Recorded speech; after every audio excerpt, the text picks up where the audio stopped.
Vous ne connaissez pas aussi bien Facebook que ça, car ce n'est pas seulement un réseau social où l'on poste, où l'on suit sa famille, où l'on participe à des discussions dans des groupes. C'est aussi une plateforme où des chercheurs ont réalisé, et réalisent peut-être encore aujourd'hui, tout un tas d'expériences avec nos données. Voici ce qu'il s'est passé pour 700 000 personnes sur Facebook il y a quelques années, sans que personne ne leur ait demandé leur avis.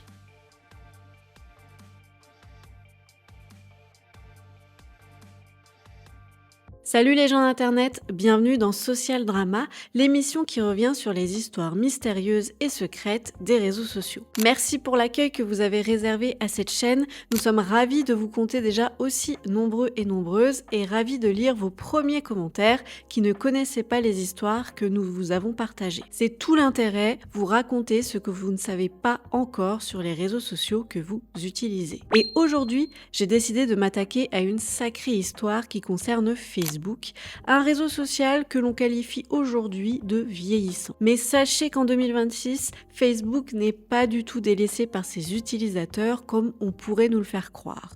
Selon une étude menée en fin d'année dernière, Facebook est toujours le réseau social préféré des Français de plus de 16 ans, juste devant WhatsApp et Instagram. Ce qui fait donc de cette plateforme l'une des plus importantes au monde.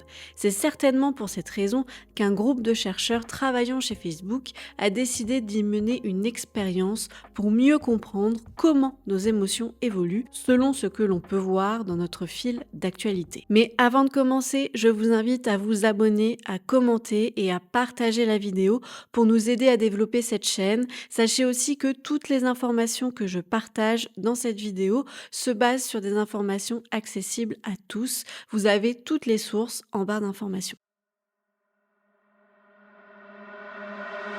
Comme toujours, commençons par un peu de contexte. Nous sommes en 2012. Le paysage des réseaux sociaux n'est pas aussi chargé qu'aujourd'hui.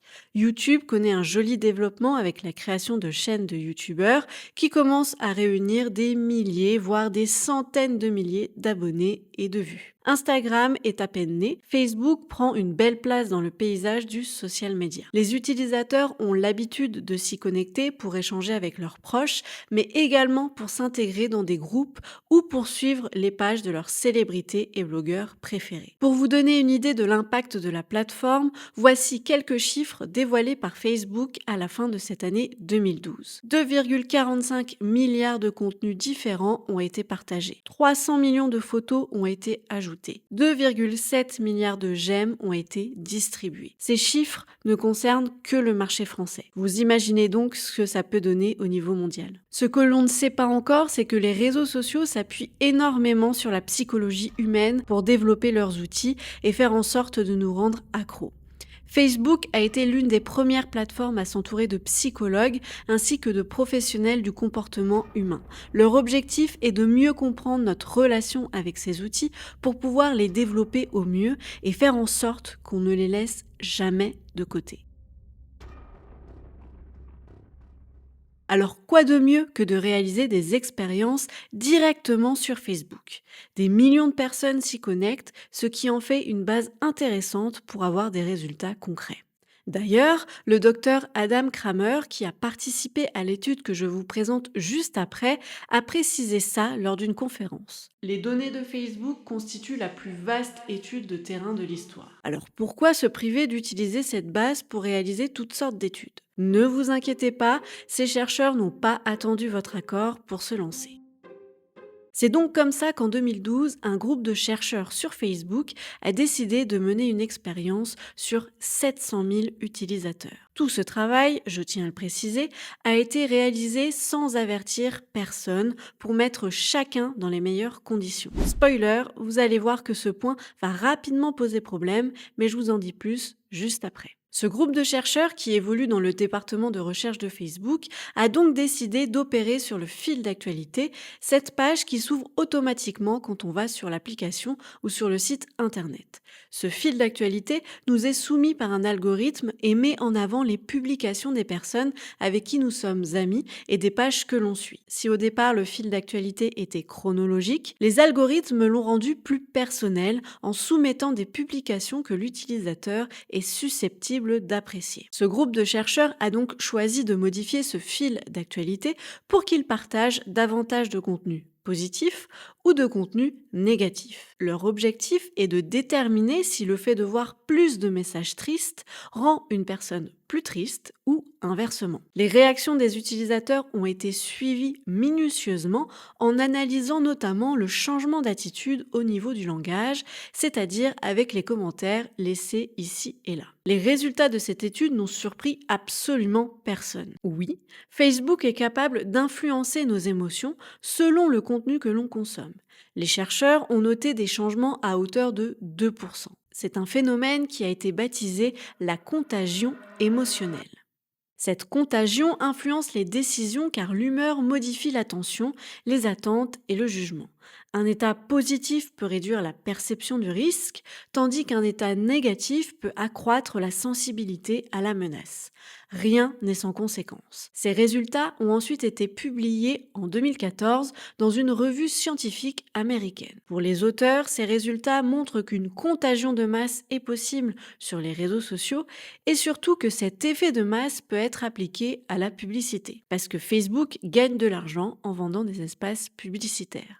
Si dans un premier temps cette expérience va passer inaperçue, elle va rapidement susciter de vives réactions, mais qui ne concernent pas directement les résultats. En apprenant la réalisation de ce type d'expérience sur les utilisateurs de Facebook, la première réaction a été de se dire « mais comment est-ce qu'ils peuvent faire ça sans avertir les personnes concernées ?» Eh bien la réponse est toute simple. En s'inscrivant sur Facebook, les utilisateurs ont tous coché une petite case. En faisant ce geste, ils acceptent les conditions d'utilisation de Facebook et donc autorisent l'équipe à utiliser leurs données personnelles pour les commercialiser ou pour en faire autre chose. Voici ce qu'une journaliste américaine a écrit à ce propos après avoir pris le temps de lire cette étude et les résultats. Après avoir lu l'article et discuté avec de nombreux experts du domaine, y compris ceux qui maîtrisent mieux que moi les méthodes rigoureuses de la recherche psychologique, je ne suis pas convaincue que l'équipe de Facebook soit consciente de ses actes. Elle sait en revanche de quoi elle est capable, de ce qu'une plateforme ayant accès aux informations personnelles et aux interactions intimes de 1,25 milliard d'utilisateurs peut faire. Jamais personne n'a détenu un tel pouvoir. Aucun dictateur, même dans ses rêves les plus fous, n'a pu manipuler aussi subtilement et efficacement les émotions quotidiennes de plus d'1 milliard d'êtres humains. Ce que fait Facebook est sans précédent. Pour se défendre de ces vives réactions, Facebook va préciser ça à un média américain. Nous menons des études pour améliorer nos services et rendre le contenu que les utilisateurs voient sur Facebook aussi pertinent et attrayant que possible. Il s'agit notamment de comprendre comment les gens réagissent aux différents types de contenus, qu'ils soient positifs ou négatifs, qu'il s'agisse d'actualités, d'amis ou d'informations provenant de pages qu'ils suivent. Nous choisissons avec soin les études que nous menons et appliquons un processus de contrôle interne rigoureux.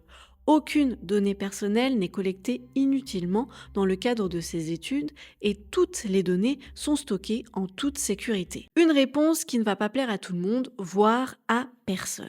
Des débats sur des forums et sur les réseaux sociaux vont se lancer pour tenter d'alerter sur cette situation. Un géant américain est en train de faire tout et n'importe quoi avec les données de ses utilisateurs. Et on ne peut vraiment pas s'y opposer. Par ailleurs, d'autres experts vont demander à Facebook de faire différemment pour leurs prochaines études. Cette chroniqueuse américaine qui a suivi l'affaire a d'ailleurs une suggestion. Si ce type d'expérimentation est vraiment acceptable, s'ils estiment réellement qu'il relève de leurs activités quotidiennes et qu'ils ont obtenu le consentement des utilisateurs, il leur suffit de clarifier la situation. Il faut donner aux gens la possibilité d'accepter ou de refuser une recherche de nature psychologique ou sociologique qui n'implique pas l'utilisation anonymisée de leurs données a posteriori, mais la répartition des utilisateurs dans des groupes témoins et expérimentaux. Qu'ils répondent simplement par oui ou par non. Si cela ne leur pose pas de problème, ils diront oui, n'est-ce pas ? Cela semble être une demande tout à fait raisonnable. Du côté de Facebook, publier cette étude et montrer les résultats au monde entier est plus que positif, parce que déjà, tous ces problèmes d'utilisation et de manipulation des foules ne semblent poser aucun problème en interne. Tout ce qui intéresse l'entreprise, c'est de savoir comment gagner encore plus d'argent. Et là, on est en plein dedans. Avec cette expérience, les chercheurs de Facebook démontrent qu'il est possible de monétiser les émotions humaines. L'émotion humaine va devenir l'un des piliers de la monétisation des plateformes. C'est là où l'on va partager ses sentiments, se rassurer, se faire aimer à coups de like et où l'ego joue énormément. Avec cette étude, l'équipe peut par exemple conseiller aux marques de montrer des personnes heureuses avant de présenter un produit. De cette manière, le consommateur sera plus à même de passer à l'acte d'achat. Vous pouvez également trouver des témoignages clients sur Facebook sur un produit ou un service. Partager un retour positif interpelle et positionne l'utilisateur dans la bonne émotion. Les états émotionnels sont communicatifs et peuvent se transmettre par un phénomène de contagion, conduisant les autres personnes à ressentir les mêmes émotions sans en être conscientes, précisent les chercheurs de l'étude. Les émotions peuvent ainsi pousser à certains comportements et c'est là que l'étude de Facebook prend tout son sens. En comprenant mieux les réactions humaines, la plateforme est plus à même de positionner et de faire visionner les bonnes publicités et donc d'attirer le plus de marques. Cette étude a fait grand bruit à sa sortie et a surtout montré aux yeux du monde entier que les réseaux sociaux n'étaient pas de simples plateformes, mais pouvaient être utilisés à des fins de manipulation des foules. La suite de leur histoire montre qu'en effet, ça sera malheureusement le cas.